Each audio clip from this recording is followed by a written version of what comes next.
and we'll get started with our lesson 6 today. And we're going to be talking all about companion planting and more. So first up, I wanted to welcome our 2 new members. We have Candace Tung and Judy Watson. They're both clients of mine and both live in Henderson. So if anybody wants to connect, you guys can reach out to them. Welcome, welcome. So glad you're here.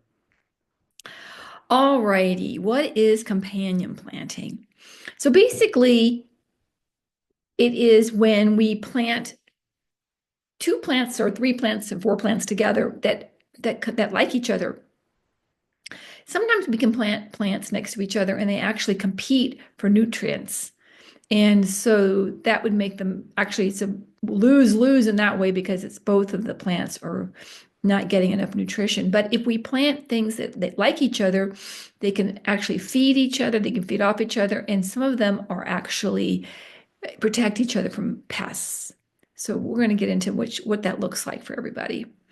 So there's a really good book out. If you actually want to dig super deep, if you want to geek out on this companion planting, there's a great book and it's called Tomatoes Love Carrots. It's the name of the book, and it's a deep dive into companion planting. So you might actually, I found it at the library, and it's definitely a good book. But we're just gonna get on this and make it as easy as possible today and simplify companion planting. So when you grow a tomato, and let's have a review. This is a indeterminate or a determinate tomato. What do you think? And let's go over those terms. A determinate tomato is a bush type tomato. And I like to remember it because it's determined to bloom. And that means it blooms all at once. So what happens is it grows all the tomatoes and then they ripen all at the same time. And then you harvest them and you can can them, freeze them, do whatever you want with your tomatoes, and you're done. Also, you don't need any kind of a trellis to grow them. So they're a great choice for pots if you want to put tomatoes in pots. So this is a determinate tomato here. And an indeterminate tomato is one that is a vining tomato, and that is the kind that climbs. And once you plant it, like right now we're planting our tomatoes, it should go through the year. I actually had 2 indeterminate tomatoes from last year that made it through the winter, and they weren't blooming, obviously, but they stayed green through the winter. They were in pots, and they have come back. And so I'm going to have free tomatoes this year, which is exciting. But one of the things I like to do with my tomatoes is to grow things around the base, because as the tomato plant grows, it actually is beneficial to keep pruning off the leaves from the base of the plant as it grows up. And that is telling the leaves, when you prune them from the bottom, it tells the rest of the plant, put all your energy into those flowers and into those tomatoes. So that's another trick with tomatoes, is that as it's growing bigger, bigger, bigger, where the new tomatoes are growing to below, you can just pinch off the leaves and you have like a bare stalk at the bottom. And so that being said, it's going to provide more light for some things that you want to grow as a companion plant around the base. So that could be basil. I usually plant at least 3 basil plants around the base of my tomatoes. Then I always have fresh basil to go with my tomato sauce. And then I haven't done this, but you can plant carrots because they love each other. Tomatoes and carrots love each other. And carrots, as you know, don't grow that tall. They have a little bit of a feathery top to them, but they're growing underground. So they're not going to take up much space. You could grow lettuces. Lettuces need shade. And once that tomato gets big and is climbing up, if you've got that big climbing one, you've got your 5 to 6 foot trellis or obelisk that you're growing it up, you could grow lettuce under there. And onions. Those are great to repel pests from your tomatoes. Let's talk about peppers. And we're talking about green peppers, hot peppers, jalapeno peppers, banana peppers, any kind of peppers. They really enjoy being next to a cucumber. or a bean, any kind of a bean. And these are all warm plants. If you can think about it, your basil and your carrots are sort of all year long, but a basil plant is definitely a warm season plant. And I'm trying to think, what was the other one we just did? The onions. Now, lettuces are cool. That's a cool plant, but we can trick it if we want to put it underneath the tomato. It might be able to withstand the heat if it has enough shade. Anyway, but peppers do love cucumbers and beans, and those are both warm. Depending on the type of bean, you got to be careful about your beans. You got to make sure you're checking the variety. We have cool season beans that go through the cool season, and then we have our warm season beans that go through the warm season. So that's something to be thinking about. I have a trick question, another trick question for you. Does anybody know what kind of squash this is? This is a squash. It's actually one of my favorite to eat. It's called a delicante squash. And it is, you usually see it around the holidays and around Thanksgiving. They have big barrels of them at the grocery store. And people a lot of times like to use them as decorations. But little did you know, maybe if you haven't ever tried one before, they're delicious to eat. You can just slice them long, lengthwise, the way that see how they have those lines on them. You just cut them lengthwise like that, put a little olive oil on them, scrape out the seeds, put them flat onto a pan and bake them. And they bake quite quickly, maybe in 20 minutes, and you have the most delicious squash. And actually, it's so tender and delicious, you can even eat the skin. So I love delicante squash, and I believe they're pretty easy to grow because they're smaller and they'll ripen quicker than a normal big old butternut squash. But what do squashes love? They love radishes and they love borage. And I wanted to show you what a borage was because this is a really wonderful plant. So let's talk about borage as a companion plant. This is borage. This one here on the right is actually in my garden right now. And I always plant it from seed. The seeds are not too small, so they're pretty easy to plant.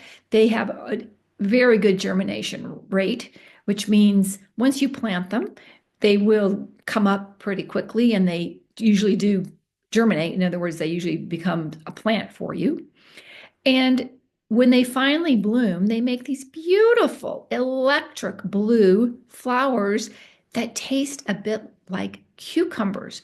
And actually, the leaves are edible, the flowers are edible, they're pollinator plants. The bees love this plant.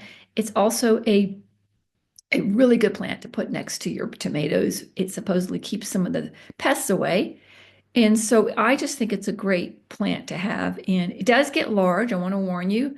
I actually have had to cut mine back quite a bit because it can get really, really big. And I want to plant other things. I just have a small bed that I plant in, so I didn't want it to get too big. But it is one of those plants that it's easy to cut back. It's not going to take over your whole garden, but you can easily keep it under control. And it's also good for medicinal uses. I have not tried to use it as a medicinal use, but I do love the flowers to put in my salad. It just looks so pretty, and I just think it's a neat plant. All right, let's talk about some other plants that are good to put around the garden as our natural pest control. And that is the marigolds. So I don't have a picture of them here, but I think everybody knows what a marigold looks like. It's the either yellow or orange flower, and they are edible. And what I love about marigolds is they have a really interesting seed. Their seeds look like a little stick. They're not round. They're long and skinny, looks like little sticks.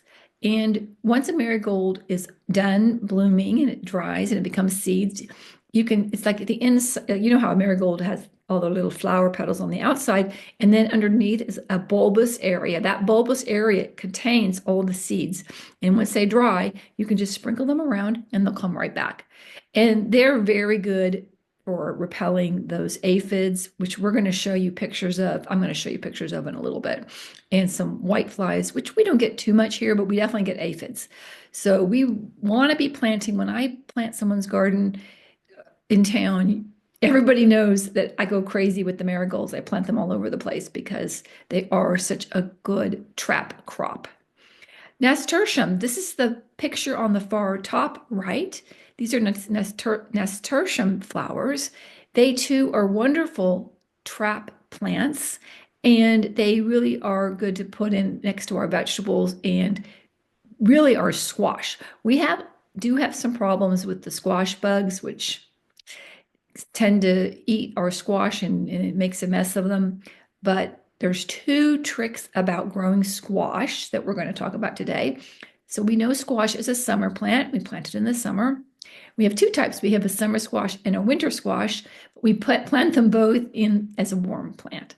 And our summer squash or any of our squashes, we have found at the Master Gardens, test gardens, that if we plant and wait and plant our squashes towards the end of May, that we have less problems with the squash bugs. So if we can just wait, and I think probably we should be starting them indoors if you can do indoor seed starting. We want to be starting them indoors a good month ahead. So that would be right now. April would be a great time to start some squash seeds indoors. They're a large seed, so they're really easy they're easy to sow in the ground, but they're also easy to start in a pot inside with some grow lights. And we can plant them at the right time of the year so we don't get as many squash bugs.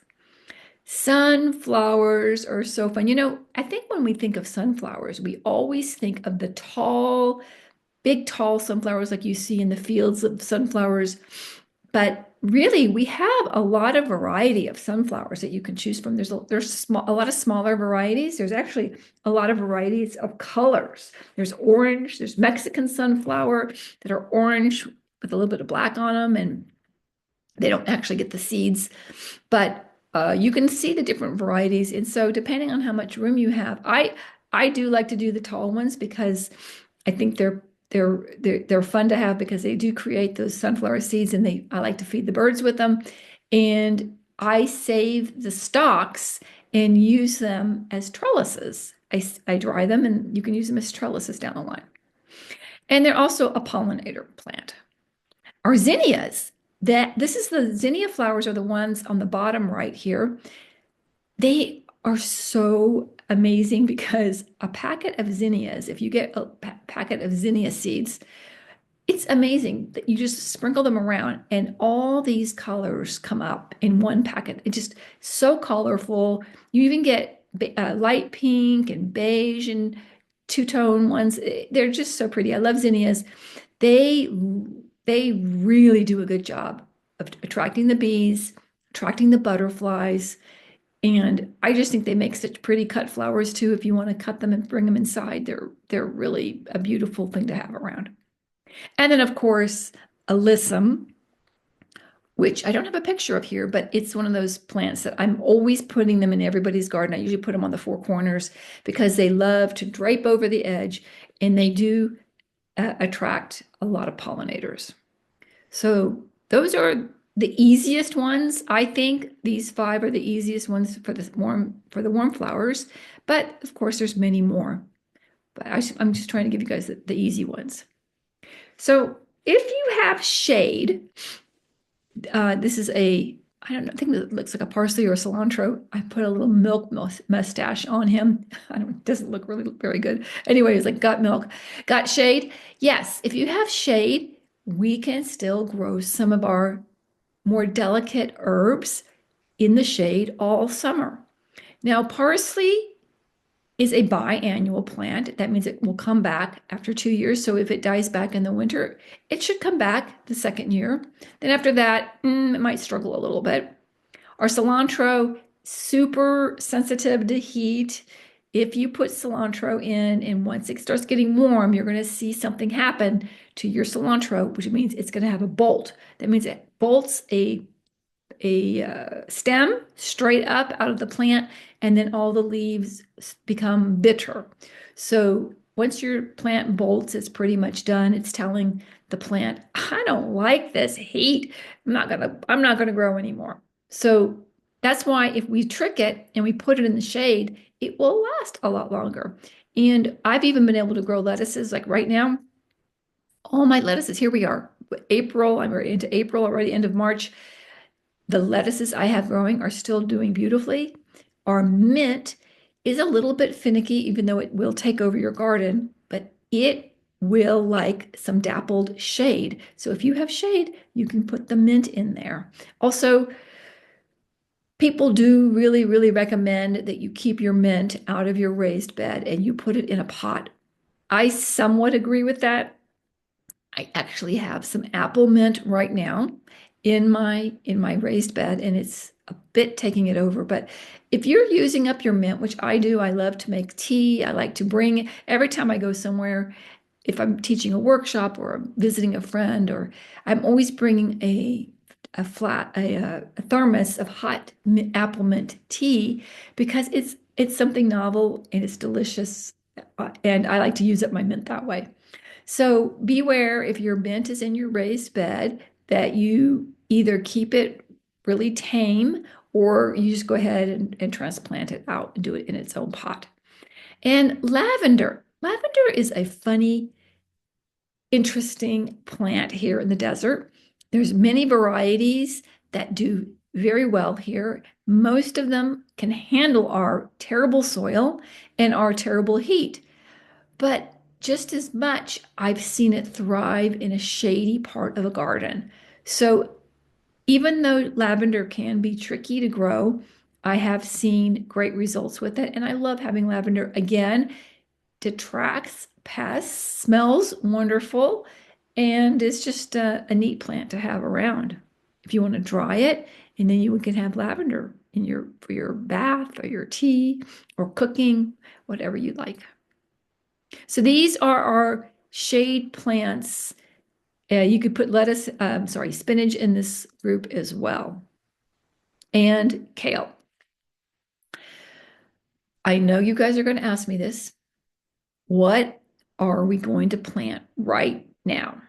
So these are some things from seeds that we can plant directly the seed directly into the garden right now. Arugula. Yeah, I think you can do arugula. It's again likes more shade. It is a cool plant, but it will grow. It will grow. Your spring mix lettuces. It's interesting if depending on the type of lettuce, the romaine lettuce and the red lettuce, those two actually do better than some of the others with the heat. So once again, romaine, if you pick a romaine lettuce seed or a red lettuce seed, they will do better than maybe some other ones that are more delicate.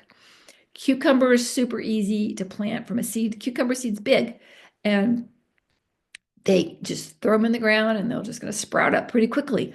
Let me tell you, my favorite cucumber is called an Armenian cucumber. And the reason why I like Armenian cucumbers is, as you can imagine, it's probably come from Armenia, which is a Mediterranean climate, which is very similar to ours. And the Armenian cucumbers, they are very mild and they have very thin, light green skin. So you almost don't even have to peel them. They're not real seedy. They're delicious and they just grow here like crazy. You can't really go wrong with an Armenian cucumber. So if you can find them, I've seen them at Star. They do carry them here because they do so well. So you can find them at the nursery or you can buy the seed and they do well. Once again, I was talking about what you could put from seed and spinach, carrots, of course, our radishes. We can always do those from seed. Very easy, very tiny seeds. Carrot seeds are very, very tiny. Radish seeds are tiny, but they're just sprinkle them on top. When you plant them, you sprinkle the radish or the carrots and the lettuce seeds right on top of the soil, and then just sprinkle a very light dusting of more soil on top of that and water. And you remember with your seeds, when you plant seeds, you have to remember that we have to keep those watered. So if you're going to plant seeds, you need to know that you're going to commit for the next 7 to 10 days every single day getting out there and watering your seeds so that they don't dry. If your seed soil, if the top soil gets dry, your seeds will not germinate. It's not your fault. It's not anything you've done wrong. It's just that it needs moisture to get started. Once it's rooted and gets started, you don't have to water it as much, but don't get frustrated if you've planted seeds and it dried out and they didn't come up. It's just the way it works. So I just put this here because I'm going to start talking about some bugs that might come into our gardens, and we have a few members that really don't like bugs. So I wanted to warn everybody, the next part is going to be about bugs. When I Googled bugs to put it in my presentation, I said, please find the cutest ones you could find. Cute pictures of bugs, so they're not too horrifying looking. Anyway, so these are some common pests. I want you to be aware of them because part of our gardening is getting out there every morning and checking the underside of leaves. That's where a lot of these insects hide. They hide underneath the leaf. So check your leaves. And if you're seeing some pests, then we want to take action. So aphids is the first. This is the one on the left. These are little white bugs. None of these are going to bite you. None of them are going to hurt you. So don't be afraid of that. But they are going to hurt. They will damage our plants. So that's why we want to be aware of them. And we do not want to have to use any kind of pesticides. So we can take care of these. Trust me, we can take care of these. So these aphids are interesting. They are born pregnant.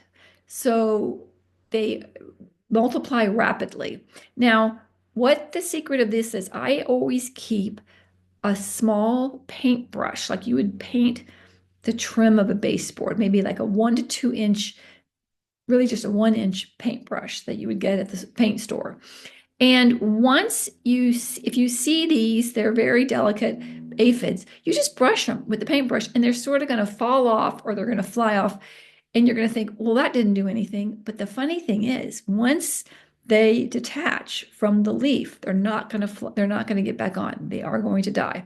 So really, you just have to brush these off. Now, people say you can spray them with water and knock them off that way. You can do that. But for me, I just think brushing them with the paintbrush is the easiest way because a lot of times, especially, you're going to get aphids on your roses and things all summer long. If you're getting them in the hot, hot summer, you don't want to be spraying your leaves with water because they'll burn. Once it gets hot, the sun comes in, the little water droplets act like a magnifying glass and burn the leaves. So you want to be careful of not watering leaves, or if you did it early in the morning, late at night, it's okay.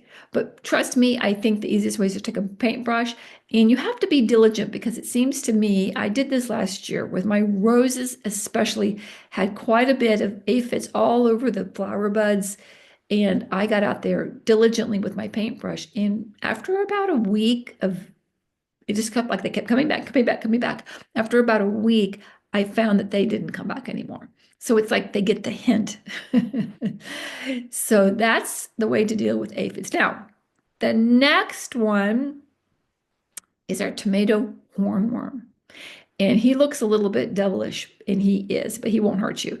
Unfortunately, the way this guy works, it starts off very tiny. As a matter of fact, see how thin that stem is there? The tomato hornworm is the one in the middle. See how thin that stem is? That's about how can start off that little teeny, very, very, very tiny, thin like that. And then as he's eating your plant, he gets fatter and fatter and bigger and bigger. And so you want to try to catch him before he gets this size. And what happens is he actually leaves little presents. He leaves, if you see little tiny black dots anywhere on your plant, do not ignore that. That is the signal that you have a tomato hornworm. I promise you, it's nothing else. It is a tomato hornworm, and you will look around, and they're usually underneath the leaves, and you will look around and you will look and look, and you go, there is nothing here. There is nothing here. Well, let me just tell you, these tomato hornworms look exactly like the stem or like the veins of a leaf.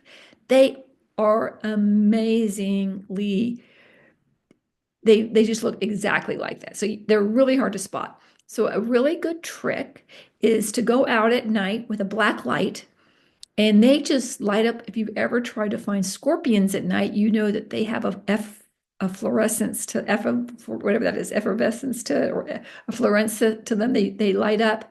The tornado hornworms light up with the black light, and you can see them. And then you have to figure out a way of disposing of them in a way you feel comfortable with. You can just knock them off into a glass, in a jar of soapy water. That can take care of them. Or I just sometimes get some scissors and snip them because I just want to make sure they're gone. And then, anyway, you just want to somehow get rid of them and make sure that they're not in there, because I know it's not nice to have to kill a bug, but they really will. I mean, if you really want to be humane about it, you can knock them off and relocate them somewhere that's not your neighbor's yard, or if you want to take it somewhere, the birds will eat them. So they are they are a pest. They will eat your whole plant. So trust me, if you're seeing, you have to get out there. I'm telling you guys, if you're growing tomatoes, you have to get out there every day and check the tops of your leaves. The tops of your leaves will have the little black dots on them. That means the tomato hornworm has been there pooping, and you look underneath all of the leaves to see if you can see one crawling around. They actually get more active at night, so you can sometimes actually see them at night nibbling away, and you can get them better. All right, next bug is our squash bug, and that's the bug I was telling you about that loves squash. And they will get into the root of the squash, and then that sort of takes care of the squash. Once it gets in there and eats up the, well, I say the root, the bottom part of the squash, they get in there and eat it up, and it just ruins the whole squash plant. So supposedly, if we plant them in May, you won't be getting them. So that's enough of bugs. Other pests that we see that we have to be aware of are mice, oops, lizards, birds, and pill bugs. And all these you can sort of prevent them if you get some type of a, let me show you what I got here.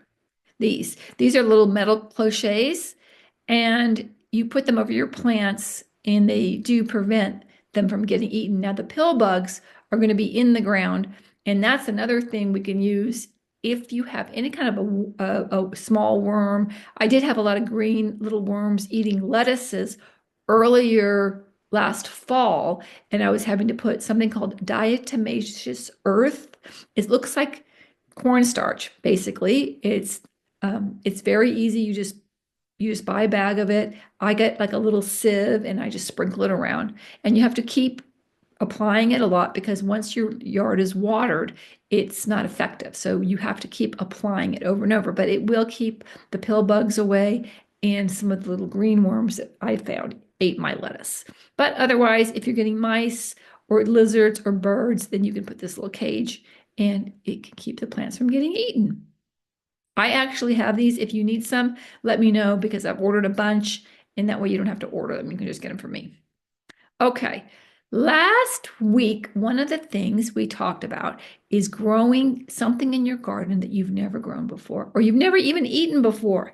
I was at one of my favorite restaurants here in Henderson. It's called Craft Kitchen, and they serve a salad, and they had these little peppers, and they had pickled them and tossed them around the salad, and they were so delicious. So I went home and researched, and I found they were called Pekinia peppers, or sweetie drop peppers. And I am going to try to find the seeds of these, because I think they would be fun to grow. They're so tiny. I'm sure they'll grow pretty quickly, and see if I can pickle them and, I don't know, try something new. Okay, this is something that I did a little homework on, because our member Rosemary had said that she has a lot of aloe vera growing in her yard. Now, if any of you have ever grown aloe vera, if you have a pot of aloe vera, you will know that this is one of the easiest plants to grow, and it multiplies. You cannot give this away. fast enough. People always are trying to give away their aloe vera plant because it just makes so many babies. And if you have it in a pot, it will quickly outgrow a pot because it's made so many babies. But the inside of the aloe vera has a wonderful gel. As you know, it is what you can use if something happens and you burn yourself in the kitchen. You can just cut the plant and squeeze a little bit of that gel right onto the wound and it will soothe it. So our member Rosemary mentioned that she found something that you can take the inside of the aloe vera gel and make it into a really good nutrient for our plants. So I went ahead and found this recipe, and you guys can check this out.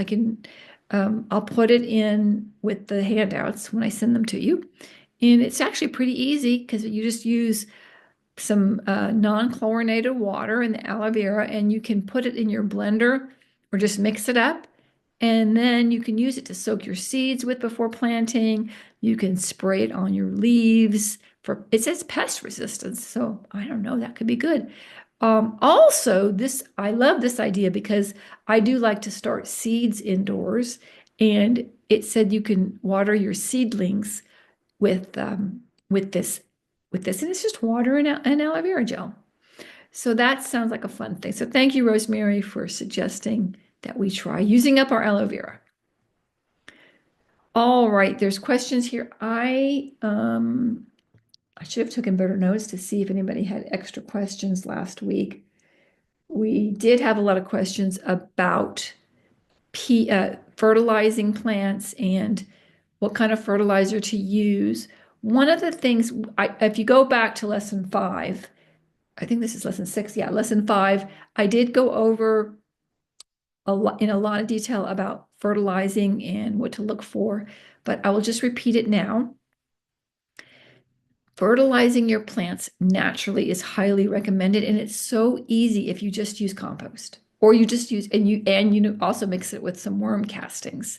And that just means getting a bag of worm castings, and then hopefully if you can make your own compost, that's really is the ultimate fertilizer, because compost, you never have to measure it. You can put it on at any time. You almost can't even overdo it. There's nothing you can do. Now, with fertilizer, if you buy a granulated fertilizer, you have to read the package directions. You don't need a lot. You can just sprinkle it around if you have the granular. If you have a liquid form of fertilizer, you have to measure it out in the gallon of water. You really want to follow the directions, because more if I feel like we all tend to say, oh, let's just put a little extra fertilizer on there to help the plants. But unfortunately, with the chemical ones, if you put more than they say, it can very easily burn your plant. I have done this before. If you have not added enough water to your fertilizer, or if you've put too much of the dry around, you will see that your plant looks like it's been burned. And that just means that it was too much. But with compost and worm castings, you don't ever have to worry about that. That's the best way to fertilize. So I'm definitely going to do, I keep saying this, but I'm definitely going to do just a whole class on composting, because I want to encourage everybody to compost if they can. If you don't have room, you can actually do it right in your garden bed. And it's you use the I can never say this word, red wiggler worms that you would put in with all your scraps of vegetables and a little water and a little bit of cardboard, and the worms thrive in there, and it just really helps fertilize your garden. So that is that.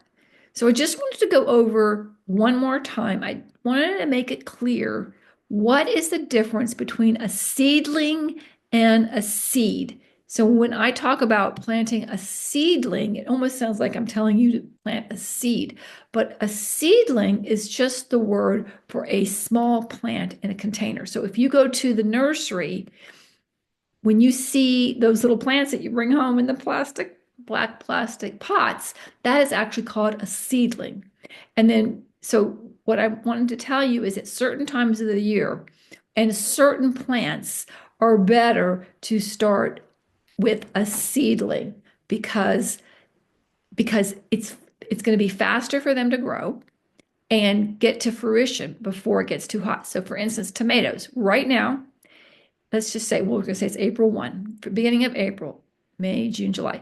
We don't have a lot of time now to till we get to 100 degrees. 100 degrees, Tim's talking about how the difference between seedlings and seeds and how tomatoes right now need to be bought as a seedling, as a plant from the store because we just don't have enough time for them to ripen from seed all the way till in 3 months. Usually they're 65 to 90 days before they come to fruition, before they ripen. So anyway, that's my little blurb about seeds and seedlings. So let's just go over them really quick. So right now, if you go to the plant store, you would want to buy your tomatoes and your peppers and your eggplants, and you can actually buy your cucumbers. It's okay. But if you would rather, and you just want to save money, you can go from seeds, and these actually do better from seeds. Cucumbers do great from seeds. It's super easy. They're big, they're large seeds. The squash do great with seeds, melons, beans, and sweet potatoes are different. They are actually, you could just take an old sweet potato from your pantry that has grown a little root on it or a little eye on it and cut them up in pieces and just throw them in your garden as long as you have enough room. There's sweet potatoes are going to take over. They're a vine and they take up a lot of space. So if you don't have a lot of space, you could do them in a pot or in a grow bag. Make sure you have irrigation to it. We could talk about that again later if you really want to do sweet potatoes. Also, what we can plant right now are our herbs. Again, we do want to buy them as seedlings because they'll just do better. You're going to want to harvest these pretty quickly, and then you could just use them for the rest of the year. And many of these come back year after year. So you may as well just get the seedling of it.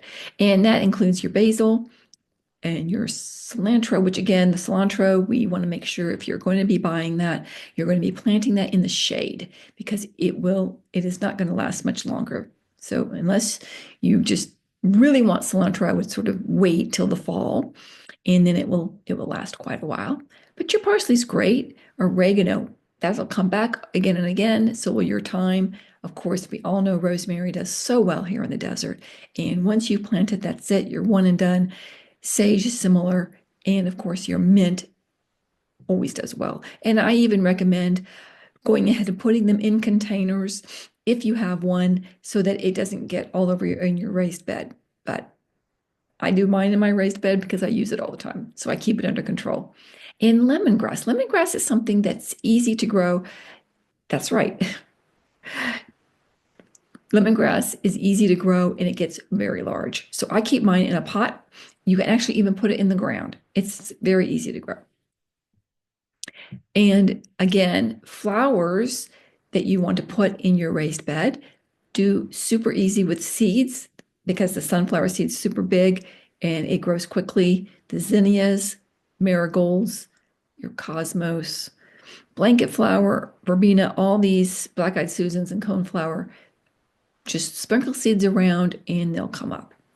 So that's it for today.